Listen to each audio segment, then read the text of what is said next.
All right. Good morning, everyone. Thanks for joining us. We always like to start on time here and be respectful of everybody's time. It's early, and I'm sure we all have lots to do here in the holiday season.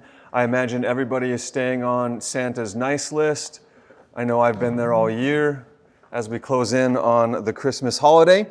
We're here at Startup Minot, the business showcase, and our mission is to encourage and entice entrepreneurs. We want to help inspire their ideas, and we want to help them get to where they are going. And we do that by helping create awareness and access to all the agencies who help get us there. We help communicate their stories.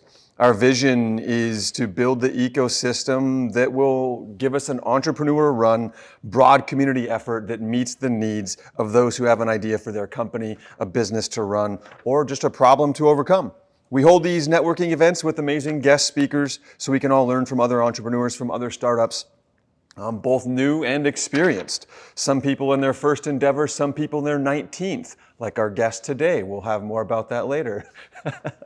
The goal today for you might be to meet somebody new, consider a new idea, go outside your comfort zone, test assumptions about your business idea or your current business. Maybe you find out what the next step is for your business, how you grow, how you overcome a problem. We have a lot of partners that make this happen. It's a big thanks to them, the North Dakota Small Business Development Centers, Souris Basin Planning Council, Credence Energy, the Minot Chamber EDC, Dakota Business Lending, and some awesome sponsors as well, including First Western Bank and Trust as our presenting sponsor, Minot Area Chamber EDC, the North Dakota Small Business Development Centers, Bank of North Dakota, Brevera, Town & Country Credit Union, First International Bank and Trust, Cornerstone Bank, People's State Bank, and Dakota Business Lending. We would not be here without these incredible sponsors who help support. These guys are here to help entrepreneurs tell their story and hopefully help other entrepreneurs be inspired to create a story all their own.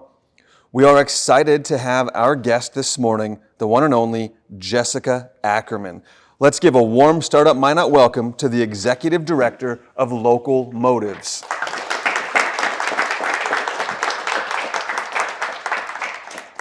Jessica Ackerman is the Executive Director of Local Motives, a nonprofit creating opportunities for connection and belonging through community projects and public space activation. She leads the operation and programming of Citizens Alley, a year-round public plaza that brings people together through live music, public art, community gatherings, and everyday connection. Jessica is also co-owner of Axle Group, a small family-run development company that renovates downtown buildings and reimagines underutilized spaces. Her work centers on creating places where people feel a sense of belonging, pride, and possibility. Jessica, it's great to have you here. Let's just get started because Local Motives is totally new to me. I've known you for quite some time. We really kind of met way back in the day, but more recently through Good Talk Minot. And of course, I remember having a great conversation with you about the gathering space idea. That would have been in like 2017. And it took all this time for you to build that idea. And you've come through Axle Group, you've come through Local Motives. How's it all pulled together? I don't know. It's funny, on the walk-in this morning, my mom is here, my dad is here, but my mom said, well, I'm here to hear the story. I said, well, what is the story? I don't know what it is. Kind of figuring it out as we go, but in 2017, my husband Ryan and I started Axle Group as just this small, private, little family property redevelopment company. And over the course of the next 2 years, as we were redeveloping some properties on the corner of Central Avenue and First Street, where Prairie Sky Breads is the anchor on the corner, it became really obvious to me that there was so much more life to be created outside of the walls of the building too. And so often we would look at the back alley behind there, which was very underutilized. At the time, it was where a lot of people would park or stuff was stored, and it was just not built out. And I kind of recognized the opportunity for that to become a space for people, in addition to what businesses like Prairie Sky were creating inside of the building. So this idea for Local Motives really kind of took shape about 2019. And I participated in a creative community fellowship through the National Art Strategies, where I was amongst 25 people from across the country and a few people from Australia. for the year, and we worked on some creative community projects. We all came in with our own project idea. For 9 days that fall, they sent us to a house in Vermont. I keep laughing, and I'll know if you're of this era, but 25 strangers picked to live in a house, agree to be taped, et cetera, et cetera. But it was really the place where I recognized from people you would think of Except as... for this one wasn't filmed by MTV, it was more like not. HGTV. Right, yes, yes.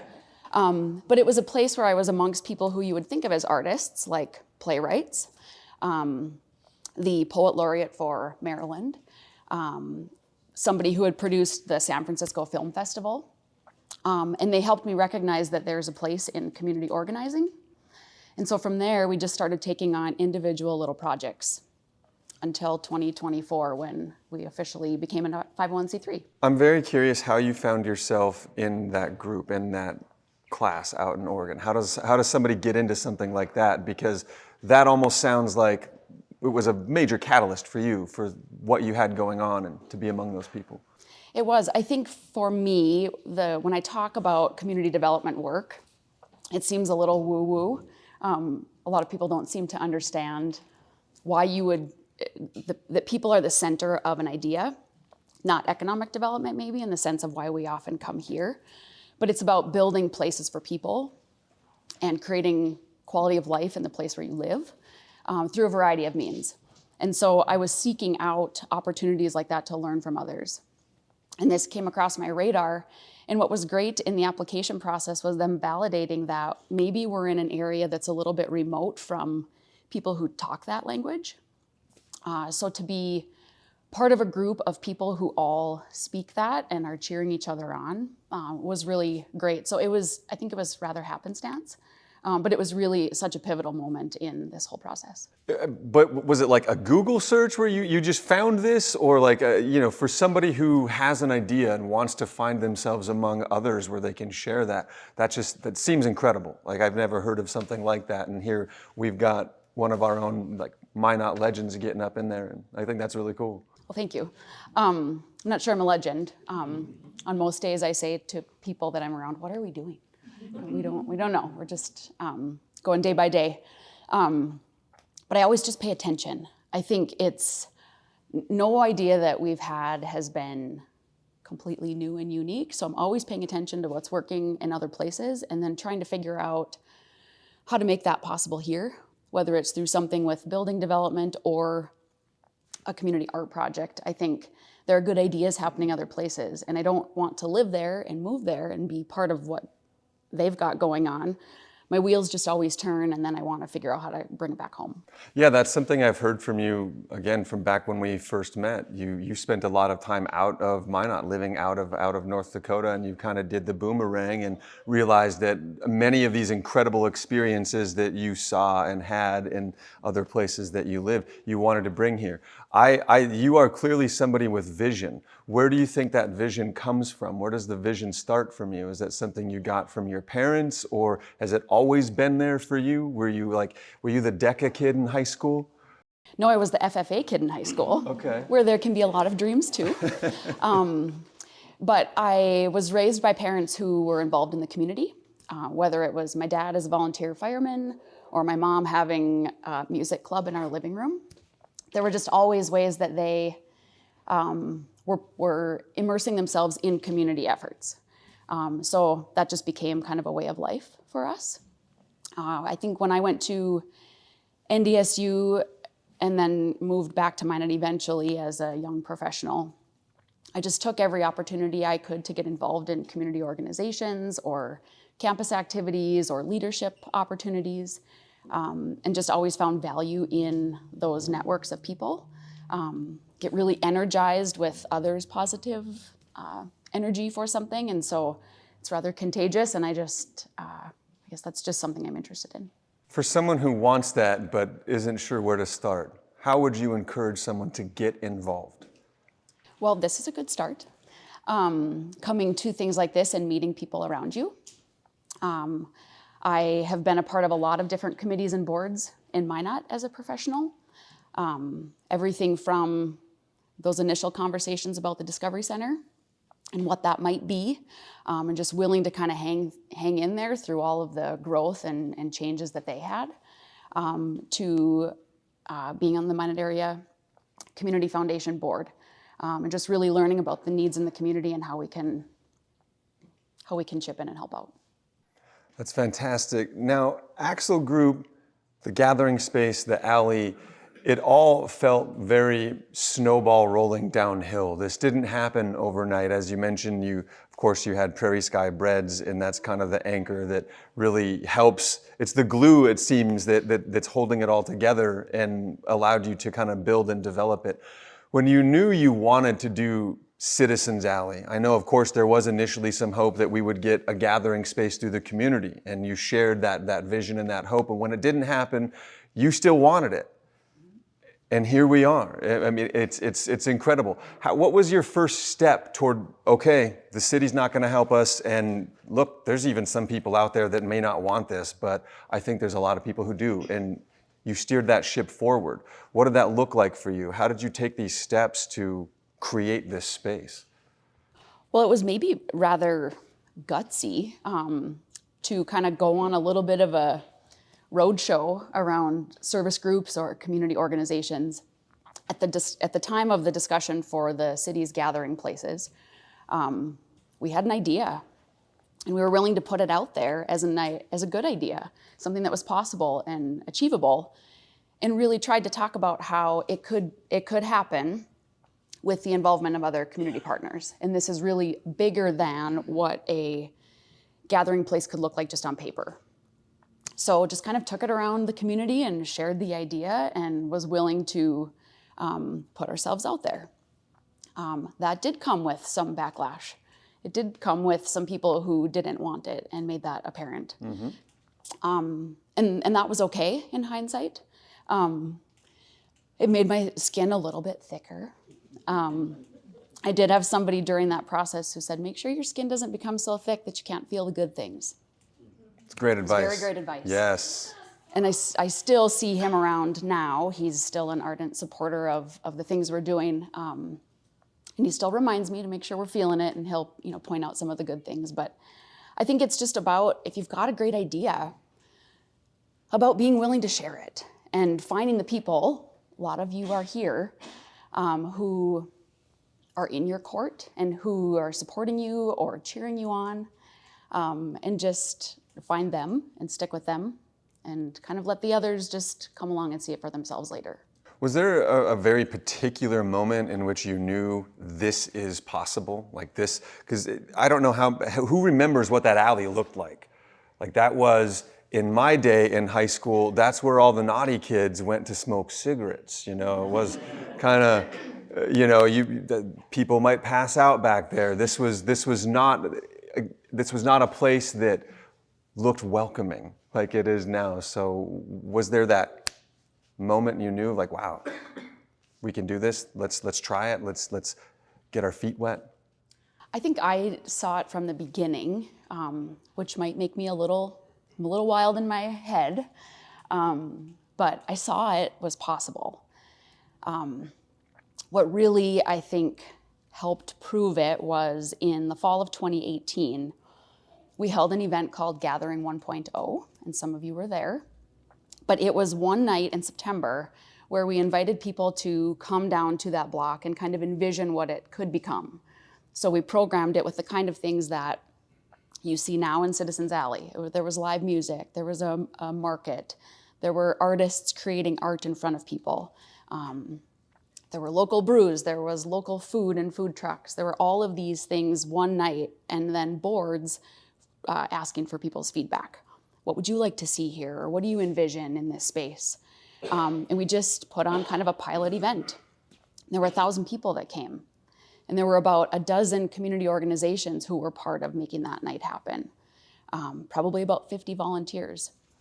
And it really was kind of that fuel for what this could become, and proof that there are people who do want to be part of a space like this. And so keep going. Yeah, I like to say you have the word public space activation that was key in what you did, and you've clearly achieved that. So once you've achieved the public space activation, then becomes the managing it, the keeping it interesting. You don't just get to set this up and walk away. Right. So what does managing Citizens Alley look like now? What can people expect to see moving into the future through local motives? We'll be giving this the push, I imagine. Right, so I've already got my snow boots on because I moved some snow this morning. There's so much to the maintenance and operation of public space.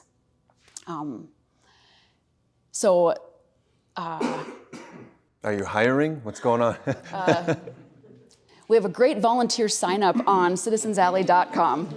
So please feel free to find your way there and submit your information. Hard to maybe ask for help with something like snow removal. Setting up tables and chairs, pulling trash, those kinds of things are not very glamorous. But it's those tasks and others that make the space possible. So it's been really a sweet surprise when there have been volunteers who have been willing to be part of things like that or otherwise, because I think they're starting to see this as their space. I'm hoping that you all feel like that. This is your place to go and you're welcome to help out. There were many times this last summer where people at the end of the night would help put away the racks of chairs, or offer to help water flowers, things like that. So I think there's a model there for community involvement that's in addition to hiring staff and having a team that can keep the core of it together, but we're working on this as we go. Thank you for saying it's not all glamorous, because I think that there are sometimes there's a public image sometimes. Oh, you've had it easy. You come from a lot and everybody handed you this downtown space and it's just, oh wow, Ackermans are doing it again. But every time I've been there, you guys are getting your hands dirty. There's nobody doing this work for you. I haven't seen anything handed. I've seen things that were built through effort, through concerted work, through ideas that took blood, sweat, and tears. An idea is nothing until you take it forward and take action upon it. That's all it is. It's just thin air. It's just space between your ears. So you guys have done a lot. And again, you've kind of taken some punches out there in the community for these great things I think that you've done. And I appreciate you pointing out it's not glamorous. Who's taking out the trash? You. Who's shoveling the walks? You in your boots. You came here to do that before this. Who's salting it afterwards? I imagine it's you or Ryan. It's not something you've been able to just hand over to somebody because it was handed to you. Do you have a message regarding that? Do you have anything you'd like to just say about that? I think when you start something, you just get your hands dirty. You can truncate the timeline with certain project ideas. This one doesn't seem to be getting any shorter. But I think you just got to prepare yourself to do the hard work, to make things happen. And just be willing to see things through. And yeah, just set an example, I guess, for others. We've chosen that this is our way to invest in the community and try to make this place better because these are the things that we're passionate about. These are the skills we have. I'm really great at shoveling snow. And so we're using those skills and the education that we have to do this. Other people here are using their skills to do other things that affect the community in a positive way. So it does get some criticism once in a while, but I think it's just helping people understand that this is our way maybe to give back and to be part of the community, and we're there working it every day. Yeah, and it's a great way. I'm a huge, huge fan. You were kind of helped spearhead the movement that help us, I say us like we were all part of the team because I think we are, it's the gathering space, but helped us win a pretty monumental series of concerts, a big grant for concerts. For those who might not be familiar, can you talk to me about that process? I think that you seem to be somebody who finds your way at least to the right grants. It doesn't mean you get them all, but since I've known you, you always seem to have a way to suss these things out. It's pretty respectable. So how do you find these grants, and how did you execute upon getting us this concert grant here in Minot? So I do keep my eye out there for grant opportunities that seem to make sense. I participate in nonprofit conversations and webinars and learning, and try to keep myself aligned with people in that space to hear about these things. And grant writing is kind of a new skill for me that I'm working on. But it's about telling your story. And so the more we've had a story to tell, the easier it's maybe been to be able to share that with others through a written grant and having pictures that tell that story. But this Levitt Art Series grant in particular, this music series, actually we had applied underneath the Park District Foundation back in 2019. So when locomotives was becoming a thing, there were some people who sat around my kitchen table and said, we should have a music series in Minot called Minot Summer Nights. This is happening in other communities across the state. We wanted something like that here. So we sat down and tried to figure out how to make that happen. Applied, moved on to the next round, which would have been public voting. At that time, there was a lot of discussion locally about the gathering place, and it did not feel like the right time to move forward into a public voting opportunity. Sure. And so we actually had to pull the application from Levitt. So Tough choice, it was right a there. very tough choice. Wow. It happened actually when I was sitting at the house in Vermont. So I had to send an email saying, for all these reasons, we've got to pull out of this, but thanks for the opportunity. We'll keep watch on it in the next few years. So it kind of sat dormant and just held space in the back of my brain. And so once we had Citizens Alley open, also recognized people's desire for live music events, it was easy to kind of drum up that application again. And now what's even cooler is they've got this 3-year opportunity instead of just one, which was at the time. Oh, cool. So it was applying for a 3-year, 4 to 10 week summer music concert series free to the public. And so it was one of those try to hit a home run. So I said, well, we'll do 10. We will apply for 10 weeks of music, not 4 like Parkston, South Dakota did, which was probably a good move. But we said, well, let's just apply for the whole shebang and see if we can get it. It's easy on paper to send it in and say, let's do this. But then we got the email saying, you've now moved on to the public voting round. So many things happened that made it kind of crazy, including losing our social media page for Citizens Alley, which would have been the initial page, would have been the place for us to take the couple thousand followers that Emily had conjured up by then, put them into action and get it going. We lost the page. We were busy in the middle of moving tables and chairs and pulling trash and running events. All of these things happened that just made it feel like maybe it was stacked against us. But we quickly pivoted, got a new page going, found opportunities to spread the word in the community, and rallied. It had to have been thousands of votes for Minot. Because from that round, we went on to the final decision-making committee, I think in 6th place for public votes. That carried some weight then in the final decision. We ended up getting the email saying you've been selected.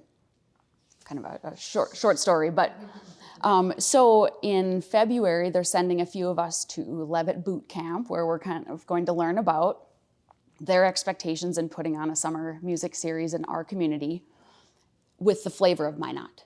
So there's, some of those spaces we've got to play in well together.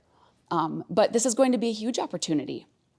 This is going to bring potentially 1,000 people downtown in Minot every Thursday, next 3 summers. This is going to give local musicians, regional musicians, folks traveling through a chance to play on a different stage, get to know each other, share their art with others. You're going to be exposed to different genres of music. This isn't 10 weeks of hairball. This is going to be different music that maybe you haven't experienced before, but the idea is you show up in Citizens Alley and you see what's there and you take it in and you appreciate some new experience. You get to know your neighbor and you partake in community activities. I think it there are plenty of times as I've become very accustomed to Downtown Thursdays, and it's the event itself is the draw. The happening is the draw. It doesn't have to be, oh, I've never heard that band, I'm not going. I've never heard of that band. That's the wrong attitude. I'll just to put it very bluntly. That's not the reason to go. The reason to go is everything else. It's the community. It's meeting somebody. It's experiencing something new. So to be clear with that, there will be national acts, regional acts, local acts, that's all on the table. Right. It'll be opener, closer. It's going to be pretty cool. It will be and pretty that cool. starts this summer. Correct. Now, is every Thursday event one of these events tied to the grant, or is it like once a month it's that particular event? No, we've got to pull off 10 weeks of free live music events. Okay. So likely it will be 10 in a row. 10 consecutive. Yeah. Wow. So it'll be all summer long. Our partners in the application were Macca and Jasmine Schultz, just the one name like a Madonna. And it's just a matter of, I think, finding people who are maybe as crazy as you are to say, let's give this a shot. So we're going to figure this out and bring that next summer. Yeah, I'm looking forward to it. There's a lot of resiliency in your story, Jess, and I know I could continue to ask you questions and visit, but we, again, want to be respectful of everybody's time and would love to hand over to some audience questions. So what do you guys got out there? Who wants to fire us up with a question? Right here. Jessica, the concept of the ice skating rink, how did that come about? Well, somebody else in another community had an ice skating rink and we wanted it here. Rapid City, right? I mean, yeah. was one of them, yeah. Yeah, outdoor skating can be a very magical experience. The idea for an outdoor gathering space is to be year-round. Many of you have heard me say this before, but we're going to have winter no matter what, so if you can't find joy in it, you still have the same amount of winter. So I think it was a matter of finding things that worked here in this climate in winter that gets people outside, reduces social isolation, gets us active, gets us in the fresh air, gives us something different to do and embrace winter in North Dakota. That's awesome. So, Miranda, thank you you for had a that, question? Yeah, for the bands, is there like a process on your website for people to apply, or you guys like choose them, or like how are you guys bringing, like if you guys have something to share online and I say, hey, my friends that live in Washington State, I know you guys like want to travel this summer, put us on your list, like do they have to apply with you or? To be determined how the final process will go for next summer's music series, we need to learn from Levitt what's required. But we do already have on our website a submission form for, in addition to volunteers, artists, vendors, things like that, there is a space for performers. So people can already submit their information. And that would be wise because then we've got it and we know they're interested in performing and being part of the space. Yeah, I didn't know that you guys took volunteers, so I think I'm gonna give kids extra credit after school if they volunteer. Yeah, that's great. And I love, so again, for bands who want to apply, who would love to perform at Citizens Alley, or not just bands, right? Stand-ups, any type of performer. Right. This is not a space that is just musicians. Mm-hmm. Maybe even room for a storyteller back there in that alley. Right. Mm-hmm. Right. What else we got out there? Do you have any insight on the grant process, like going into the final round in 6th place? Like it would be easy to think, well, we're not in the top 3, we didn't get it. Like, did they tell you like why we were selected? They didn't, and I'm hoping at some point to learn a little more about that because I think that's important for all of us to know for other opportunities. But there were a number of the top communities that were selected, including Parkston, South Dakota, who's like a 2,000-person community near Sioux Falls. So I imagine part of the ranking had to do with the funds they had available and how much was requested out of each of those top vote getters. Yeah. Back there, Mark. Jessica, can you talk to us about maybe the less exciting part of community or business development? How's your business plan looking? What's your break-even point? How did you figure out your expenses? What is that conversation like? What does that look like at Homework? Will you take people for a second time in the Startup Minot class?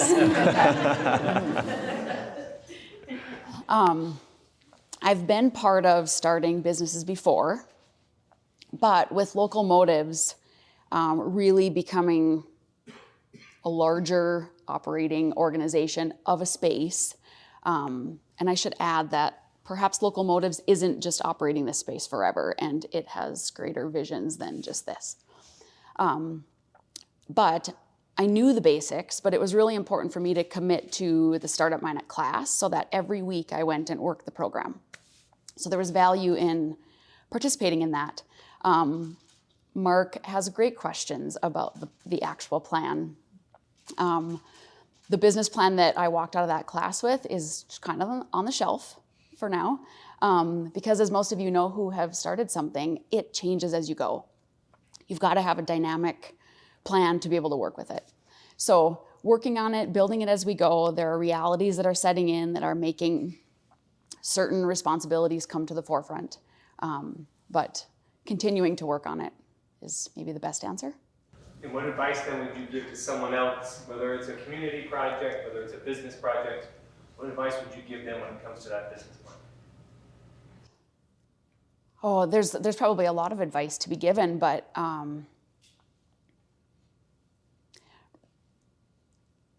don't know that I have the best answer in the house, Mark.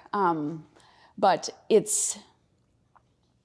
I think it's important to learn as quickly as you can. My mom and I talk about this concept with what I'm doing on a regular basis. Think big, start small, learn quickly. So I think there's a lot of value in, for one, I think that's part of why we work this on a daily basis, is to see what's happening, know what can change, know what can improve or be done differently. But then it's equally as important to react as quickly as possible and make a change, whether it's in the financials or the marketing or the management of something, to be able to quickly adjust and find your new course.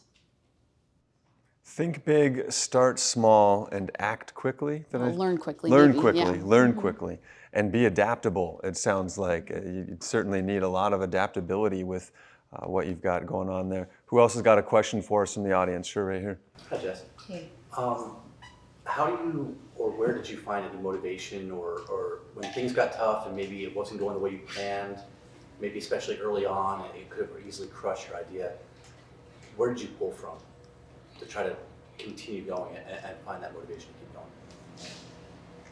It was people like you, as cliche as that really might sound. There are countless stories, Aaron, of people who have kind of just come out of the blue to maybe cheer this on. So I think it's important that we do that for others and let them know that we see what they're doing. We're behind them. So this idea for Local Motives really was a thing in my brain for 5-6 years. But once it became a tangible space that people could be part of or come to, I think then they started to realize what it was. So for me, it was an opportunity. If people showed up, that was extra motivation. When people would attend things or they would be part of things, I could stand there and look out and they were smiling and happy and meeting new people. And I mean, those are all of the underlying goals of this entire thing. And so when you can see that happening, the motivation is there. So we could work until midnight last summer and be exhausted, fall into a chair at the Blue Rider for a supper of popcorn and beer. Not advisable.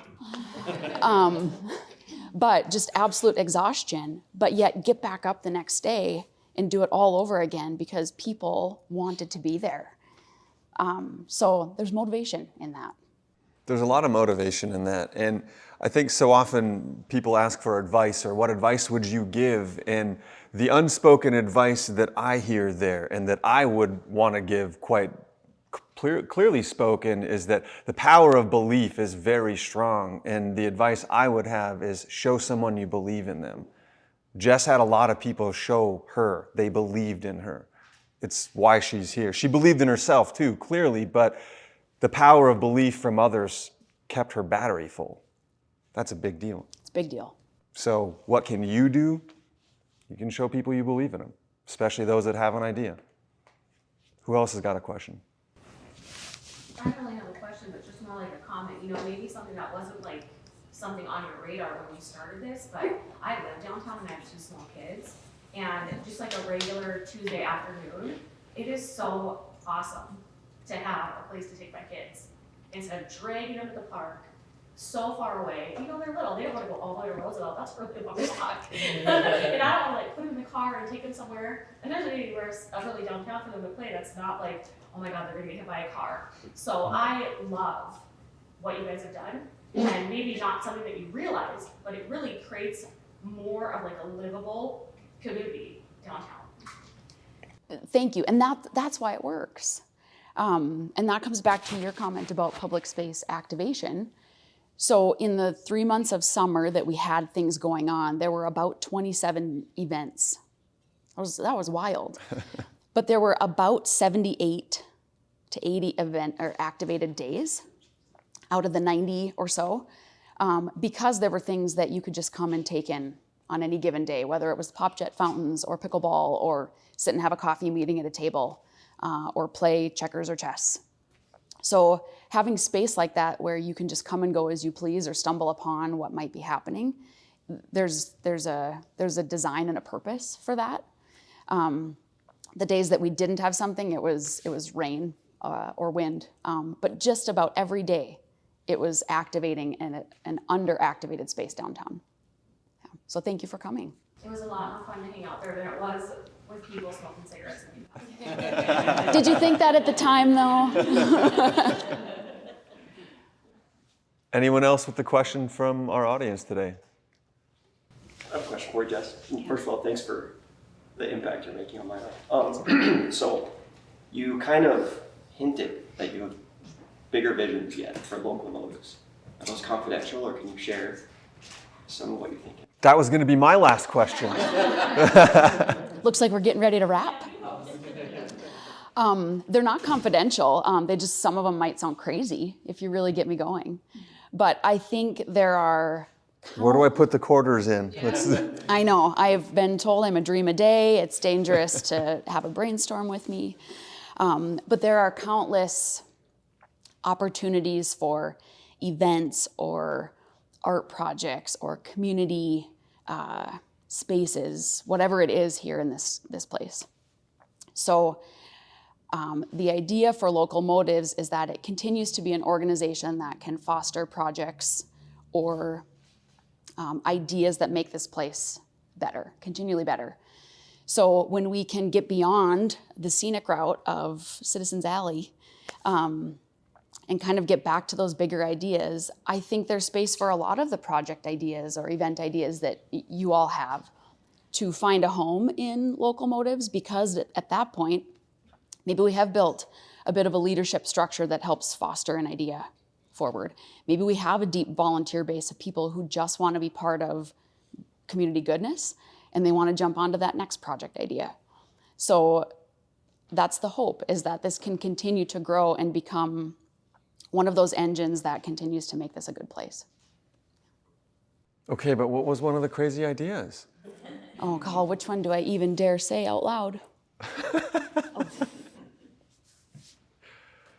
I'll just hold it. I'm as I get older, I'm learning to just... But if you have a crazy idea and you need a place to put it, Citizens Alley might be the spot you can bring your crazy idea, because she's full of them and she likes them and she makes them. So we love it. So Jess, thanks for joining us here this morning.